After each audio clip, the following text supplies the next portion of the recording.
They'll never forget that day at school. The nation will see the day-long festivities at Harvey Scott School May 1st on Nickelodeon. Do you think our news director would let us slime him?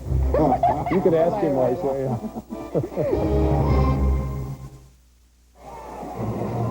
The jury's verdict is in. Panama's Manuel Noriega, guilty of drug and racketeering charges. On the money front, why economic trouble in Japan could mean lower interest rates for you. And America's favorite mouse invades Europe. There's a lot more than amusement at stake. This is the CBS Evening News.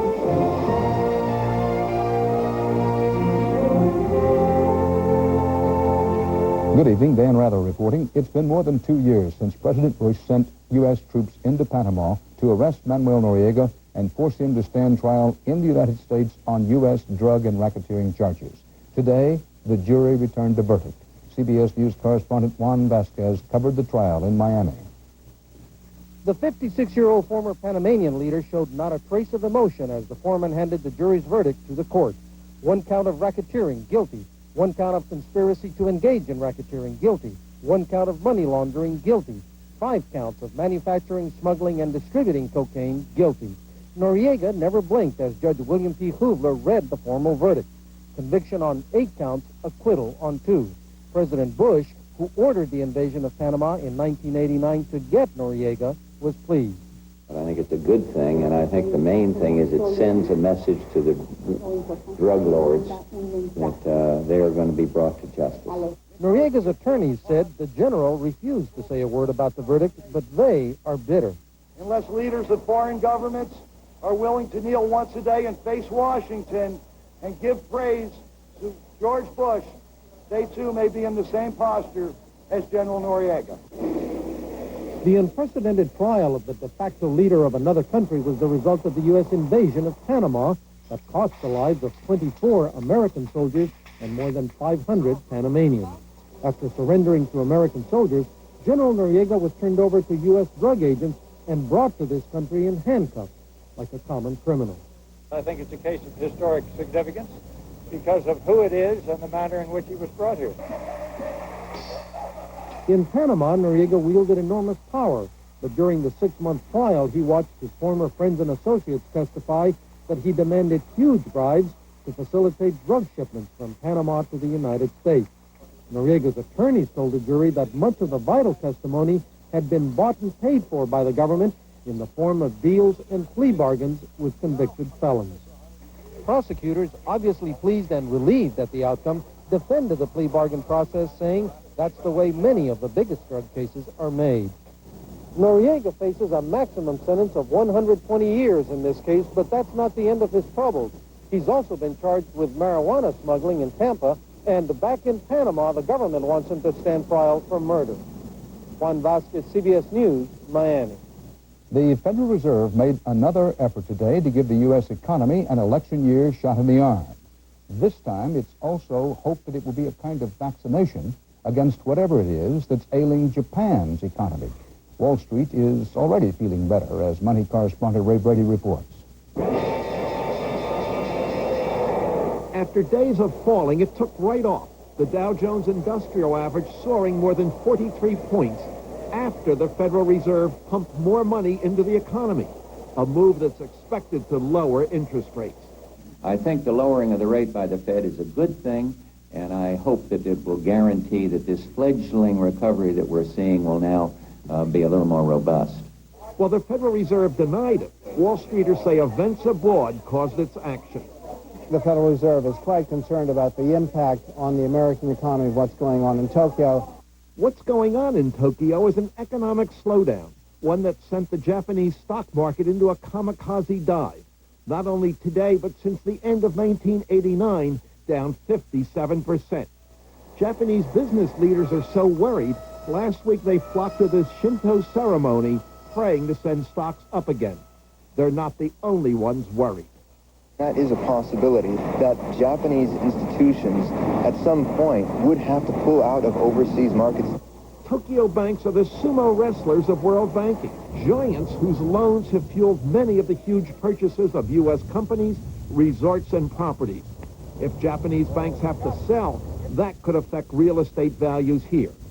And what if they have to slow up lending? In California, Japanese banks make 1/4 of all that state's business loans. All this could make itself felt in November. If the Japanese economy does unravel, as opposed to being just troublesome, then I think the prospects for a further downturn in the United States become very substantial, and the prospects for George Bush losing become very substantial. All of which explains today's move by the Federal Reserve.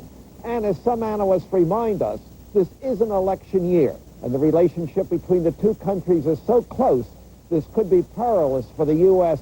and its president. Ray Brady, CBS News, New York. Congress heard charges today that foreign companies, especially the Japanese, are using the United States as a tax haven. They are shifting their profits back home so that many foreign companies pay no U.S. income tax at all. Eric Ingberg has that story. Congressional investigators today claim that foreign-owned companies operating in America are dodging billions of dollars worth of U.S. taxes. The House Ways and Means Committee was told that Japan is Exhibit A. In order to avoid taxes, the committee heard, Japanese companies said in 1989 that they lost money in America, $76 million in all. Now, does anybody really believe that after all those cars, all those trucks, all those TVs and stereos and microwave ovens and semiconductors are sold here, that they lost money in the American market? Some in Congress are now pushing new minimum taxes on the foreigners as a way to close loopholes. We've got to stop chasing our tails around the block, and we have to say to these people, this isn't a loophole, this is outright tax evasion, and we're not going to stand it anymore. One complicated analysis claimed that foreign companies have increased their tax dodging each year and are now cheating the Treasury out of $38 billion annually. Do you think foreign corporations are paying their fair share of taxes in the United States? My answer would be, Mr. Chairman, that we simply don't know. The administration opposes any new taxes on foreigners for the present, and the foreign interests argue evidence of cheating is thin. Foreign-owned companies can be an easy target, and perhaps in an election year, there are some who feel that it would be popular to bash foreigners. Slapping taxes on foreigners sounds like an easy way to attack the deficit, but the administration warns it would lead to retaliation against American firms, hurt exports, and ultimately cost jobs. Eric Ingberg, CBS News, Washington. Still ahead on tonight's CBS Evening News, health care. More Americans say, I can't afford it. And daycare. More workers say, I can't afford to mind your kids.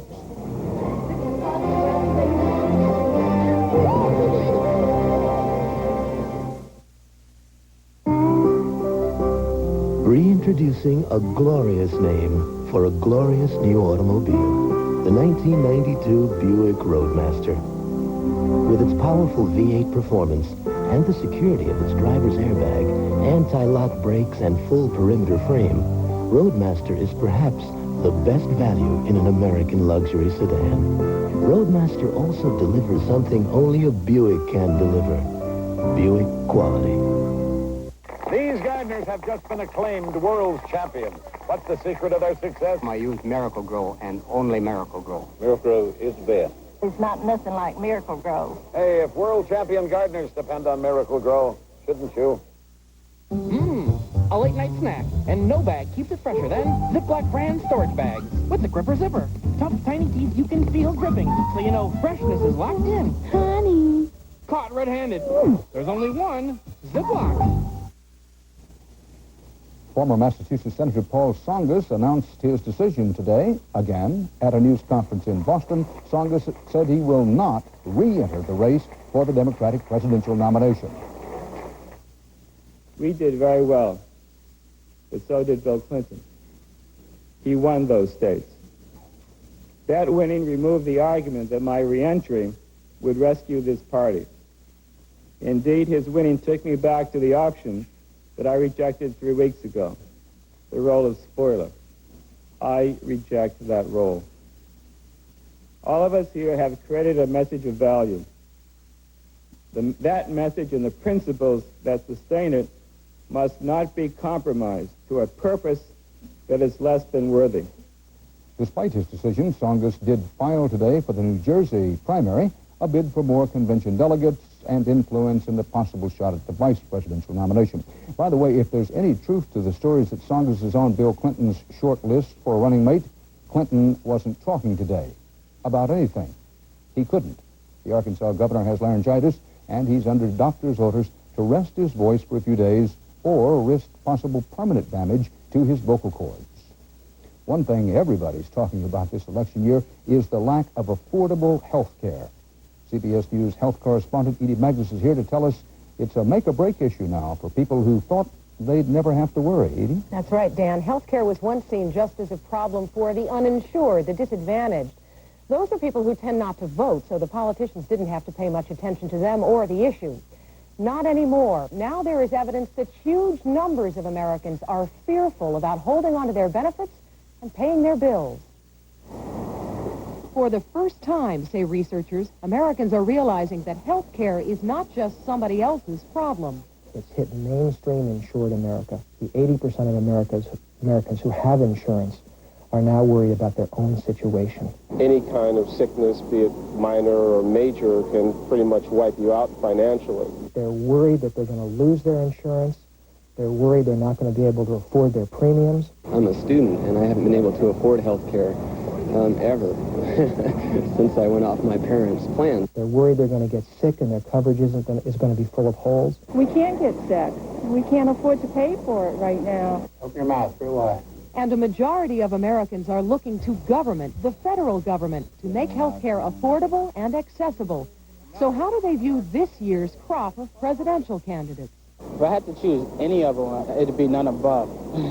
He's not alone. When asked, is there any presidential candidate whose health care reform proposals you can support, 80% of Americans surveyed recently said none. And asked if they see any real difference between Republicans and Democrats on health care, 68% said no. I think they've spent more time talking about each other than they have trying to do on health the things that would help us. They all just want to please the public right now, and I don't think that anyone really has a set agenda for the health care issues. Those surveyed ranked health second only to the economy in importance this election year. So while health care could be a blockbuster issue for a presidential candidate, so far no one stands to gain any votes from it. Dan? So, Edie, what do Americans want in the way of health care? Well, actually, they are not sure what they want. The surveys show that they are confused about all the various health care plans that are out there. They would like the government to put a lid on doctor fees, on hospital fees, on drug prices, but they don't want the government to run the system entirely. They are more certain about the problems at this point than they are the solutions. Edie Magnus, thanks. Stay here with us now for more CBS News, including the story about daycare and what's going down with airline ticket prices.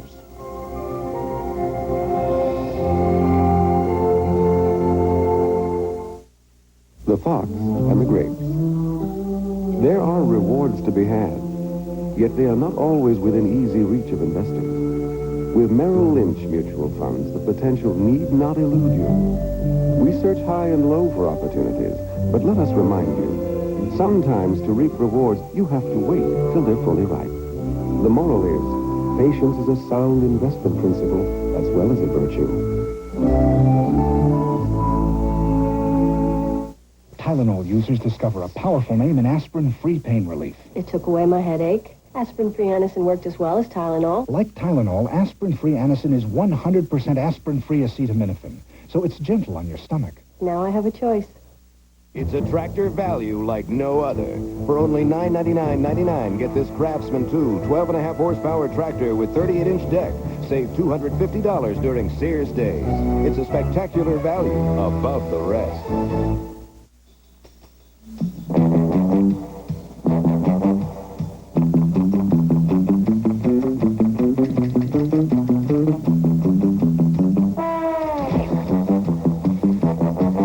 They say our personality traits are formed at an early age.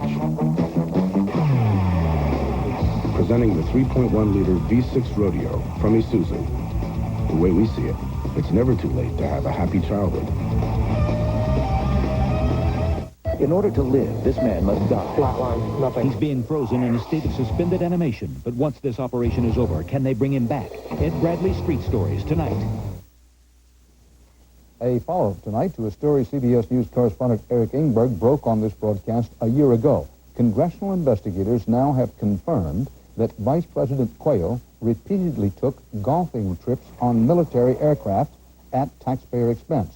Sometimes Quayle took Sam Skinner along. At the time, Skinner was Transportation Secretary. Now he's President Bush's Chief of White House Staff.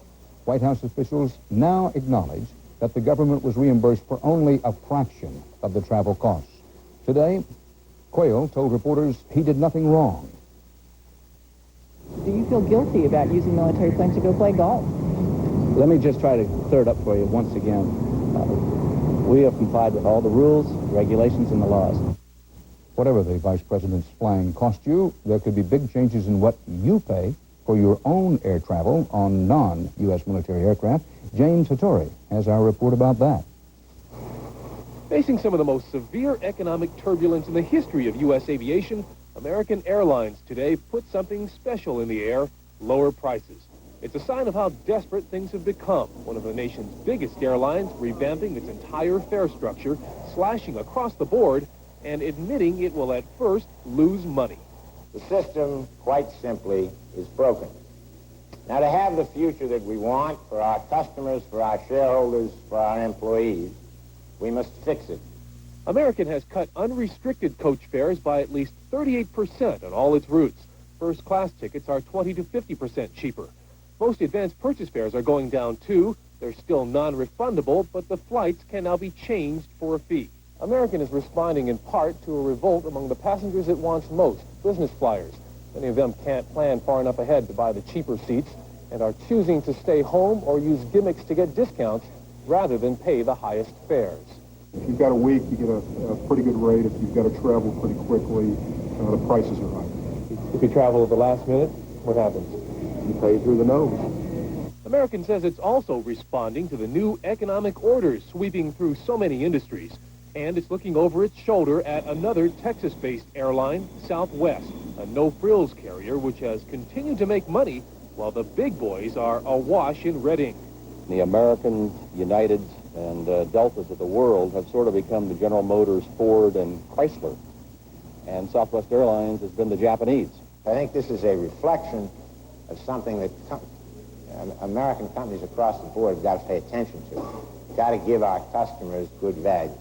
American hopes the volume of customers it wins back with lower prices will eventually offset the cheaper fares, a strategy most other airlines are still studying before announcing whether they'll match it. James Hattori, CBS News, Dallas. The government says 155,000 beds made for toddlers are being recalled. The recall involves certain models made by Costco Incorporated, that's C-O-S-C-O. 50 children got their heads stuck under metal arches on these Costco beds. One died. From around the world now, more CBS News. In Libya, Yasser Arafat got out of the hospital today. Doctors say the PLO chairman suffered only minor injuries when his plane crash-landed Tuesday night. Arafat says he spent the night walking around the wreckage with pistol in hand to fend off desert beasts. Russia and Ukraine backed away today from a clash over control of the Black Sea Fleet. The two former Soviet republics agreed to name a joint commission to try to settle the dispute. Britons voted today in national elections, rated too close to call. Prime Minister Major's Conservatives were trying to hold off the strongest challenge in years from the Labour Party. In Michigan, dozens of black students packed up and left the campus of Olivet College. They say they don't feel safe because the school has taken no action against white fraternity members involved in a racial brawl. And in San Francisco, 500 Filipino veterans of World War II became U.S. citizens at last. Filipinos who fought with the U.S. Army had been promised citizenship, but Congress didn't fulfill the promise until 1990. The ceremony today came on the 50th anniversary of the Bataan Death March.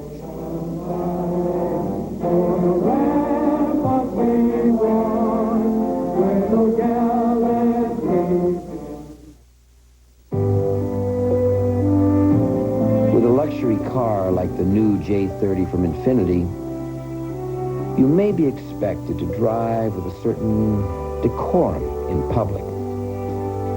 What you do behind closed doors, however, is your own business.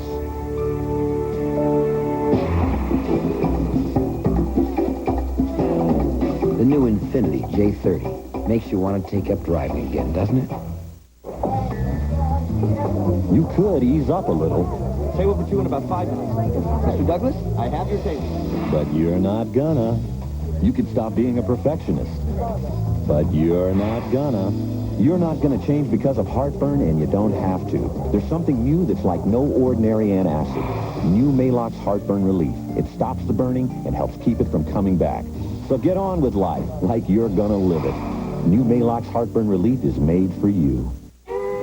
On the third Sunday in August, this place turns from a hard-working ranch town into a hard-riding rodeo town. And folks like us take it on the chin, in our backs, and about everywhere else. That's why most of us here rely on Tylenol. With all the choices Doc Hall has, he gives us the same thing he takes himself. From small-town doctors to big city hospitals, Tylenol's the pain reliever America counts on. Hang on now! It's the one hospitals use most. You know why I like CBS this morning? Oh, because they say it's breakfast for your head and it sounds neat. No, because it's where Michael J. Fox will be talking about directing us. Monday. In more and more American families, both parents, or the only parent, works outside the home. Finding safe and affordable daycare isn't easy. So who's minding the kids, and can they afford to do it? Jacqueline Adams shows you in tonight's Eye on America. Oh, I can't find Zan. I can't find Callie. There's a joke going around daycare circles. Why did the child care worker cross the road? To get to her second job. They earn less in parking lot attendants, garbage collectors, pet groomers, people working, flipping hamburgers. It's about as low as you can get. At 11 o'clock. Amy Steinmetz has a second job, as well as the college degree needed to be a lead teacher at a licensed Pennsylvania daycare center. What she doesn't have is health insurance or retirement benefits. I'm not asking to be a millionaire. I'm not asking to make $50,000 a year. I'm just asking to make a livable wage, and I don't have that right now. On average, women and the few men who teach the majority of the nation's preschoolers earn just $5 to $6 an hour. With some college, that's less than $9,000 a year. With a BA or BS, less than $12,000 a year. Not surprisingly, almost half of them quit every year. Yet experts say it's the kids who are paying the price. That's not my love. Just as it does before. We found that children in centers or in programs where there is a high amount of turnover are less competent in their language and social development. We're here with them during the day, and we're here to nurture them and to guide them, and part of that is being stable for them. PJ's right here. Parents share the agony. I'm willing to pay as much as I can afford. I can't afford what I think people are worth. That's why parents, teachers, and their children staged protests today all across the country. From Albany, New York, to Oakland, California. Child care pay is very low. To Philadelphia. The message was the same. No one else is going to speak up for those children unless we do. We have every right to demand quality child care. So what's the solution to the daycare financial crisis? Experts think corporations could pick up more of the tab, and bureaucrats could better manage the state and federal dollars already in the pipeline, spending more on salaries, for example, to improve the caliber of teachers. We shouldn't just warehouse children up into the age of 7 and hope that they haven't lost their love of learning and hope that they haven't been damaged. Currently, there are more than 6 million preschoolers enrolled in daycare, and that number is sure to swell. With more and more mothers out of the home and in the workforce, educators say their work begins at birth, long before first grade. In Philadelphia, this is Jacqueline Adams for Eye on America. Coming right up next, An American in Paris. It's a wee world after all.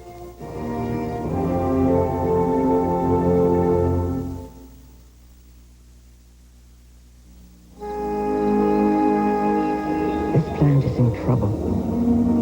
Maybe so are you.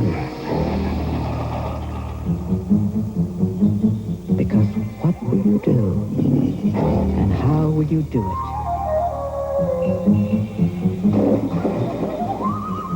With the one who guides you every step of the way. Ortho. It's our nature to help. Good morning. Hope they like me. Get ready. A teacher's best. has gotta shine through. Folgers wakes up the best in Folgers Crystals, mountain-grown, fresh brewed, then custom ground into crystals. Don't worry, they'll love you. It's not how you make the coffee, but how the coffee makes you feel. Opening eyes, opening doors, soon taking the morning and making it yours. Folgers wakes up the best in you.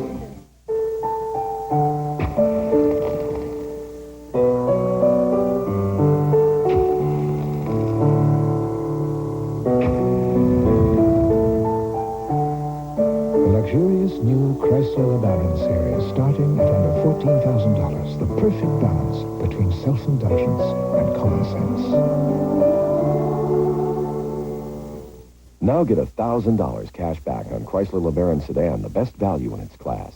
How bad are your allergies? Terrible. Terrible allergy attack? I feel like I just want to unscrew my head, take it off. Suppose I took your Benadryl away. I'd be home in bed. Would you try this new allergy medicine? Does it work the same? Dristan Allergy has a decongestant, and this Benadryl doesn't. So it relieves nasal congestion and pressure Benadryl can't. Let's try it. Okay. I feel fantastic. Why? I can breathe through my nose. I don't need a tissue anymore. New Dristan Allergy. Dristan, the face of relief today. The United States and France have had close ties ever since Lafayette helped fight the American Revolution. Now the relationship is entering, well, a goofy phase. It opens this weekend, as Bill McLaughlin reports. American troops leaving Europe, marching back home, where politicians are telling voters it's time to turn their backs on the world. But the country's best-loved ambassador is marching to a different drummer. Mickey is leading Disney into a high-stakes gamble that America's future is global. Introducing Euro Disneyland. 6 years of sweat and almost $5 billion have transformed farmland outside Paris into a monument to American pop culture. From Main Street to Star Wars, the American dream has landed in Europe. We are maniacal in our sense of quality. And it's nice to be a company that, when it says made in the USA, it still means something. That label slapped across France has divided Paris's left-bank intellectuals. Putting it in the heart of France, he says, is a worse insult than putting McDonald's on the Champs-Élysées. It's a catastrophe. That's a bit much, say others. I was frightened by communism. I was frightened by Nazism. I'm frightened by many silly people and silly things, but I'm not frightened by mice. Mice? How do you say mice? Disney is counting on its European connection to win over the critics. Donald, Mickey, and Goofy are all American boys, but many of Disney's favorite stories were conceived in Europe. Disney may have created something more than just a theme park. Once it opens, Euro Disneyland could turn out to be the unofficial capital of a newly united Europe. Paris is also a big draw for a marriage made in Hollywood. At its best, Disney's always been about love, and so has the French capital. What about us? You'll always have Paris. And now, so will Mickey Mouse. Bill McLaughlin, CBS News, Euro Disneyland. Part of our world tonight. Don't forget Street Stories coming up on this CBS station at 9, 8 Central Time. Dan Rather for the CBS Evening News. See you tomorrow. Good night.